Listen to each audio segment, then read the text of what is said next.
Hello বন্ধুরা, আমি দেখাবো আমাদের ছাদ বাগানে ওলকপি গাছ।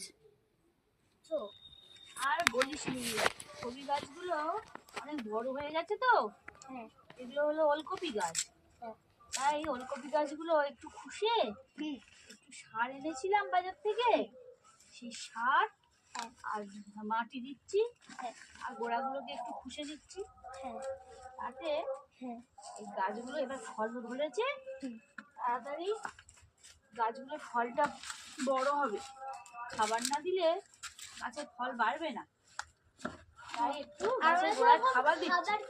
সেরকম গাছেরাও খাবার খায়। হ্যাঁ, সেই জন্য গাছের গোড়ায় একটু সার, মাটি সব দিচ্ছি।